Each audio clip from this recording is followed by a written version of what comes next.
আসসালামু আলাইকুম। পেটের সমস্যা নিয়ে আপনার যন্ত্রণা শেষ নেই। জানেন কেন এই সমস্যায় আপনি ভুগেন?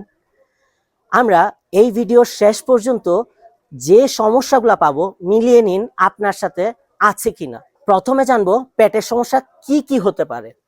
অনেক সময় আমাদের দেখা যায় কোষ্ঠকাঠিন্য হয়, বাথরুম ক্লিয়ার হয় না, পেটে ভুটভাট করে, অর্থাৎ কিছু খেলে অনেকেই বলে এটা পেট ডাকে। আবার কারো কারো ক্ষেত্রে দেখা যায় পাতলা পায়খানা বা ঘন ঘন বাথরুম হওয়া।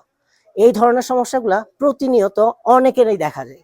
আবার সব থেকে ইম্পর্টেন্ট একটা সমস্যা যেটা আমরা ভুগে থাকি অনেক বছর যাবত, পুরাতন আমাশয় বলে আমরা চিনি। এই সমস্যা আমাদের অনেকের ঘরে ঘরেও আছে।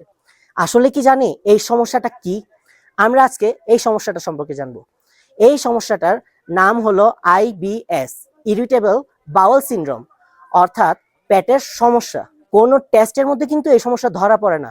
অনেকেই দীর্ঘদিন টেস্ট করেছেন, অনেক ওষুধ খেয়েছেন, অনেক ডাক্তার দেখিয়েছেন, কিন্তু সমাধান পাননি।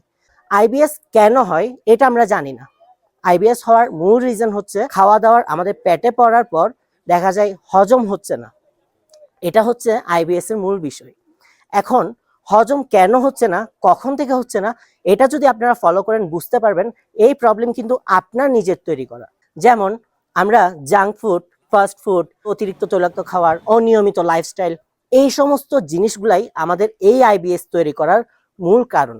আইবিএস এর কিছু আমি সমস্যা আপনাদেরকে বলে দিচ্ছি, আপনি মিলিয়ে নিতে পারেন আপনার সমস্যা আছে কিনা। আইবিএস যাদের আছে তারা দুধ, গরুর মাংস, শাক, আটার রুটি, এই ধরনের কিছু আইটেম আছে যেগুলো খেলে দেখা যায় পেটে অতিরিক্ত সমস্যা দেখা দেয়।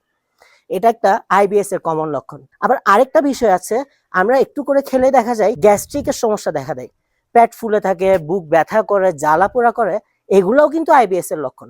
বাট আমরা করি কি, আমরা এই বিষয়টা সম্পূর্ণ ইগনোর করি শুধুমাত্র একটা গ্যাস্ট্রিকের ট্যাবলেট দিয়ে। আসলে গ্যাস্ট্রিকের ট্যাবলেট কি এর সমাধান? গ্যাস্ট্রিকের ট্যাবলেটকে আমরা কি বলি? অ্যান্টাসিড। অ্যান্টাসিডটা কি এটা কি আমরা জানি? অ্যান্টাসিড হলো অ্যান্টি অ্যাসিড, যেটা আপনার ভিতরের অ্যাসিডকে সম্পূর্ণ দমন করে। ফলে আপনার গ্যাস্ট্রিকের সমস্যাটা দ্বিগুণ হয়ে যায়।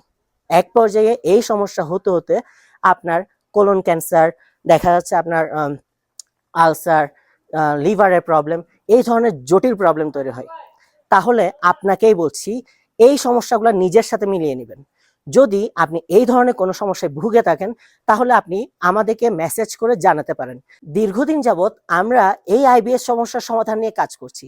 ইনশাআল্লাহ আপনাদের সমস্যার সমাধানও আমরা দিতে পারবো। আসসালামু আলাইকুম ওয়া রাহমাতুল্লাহ।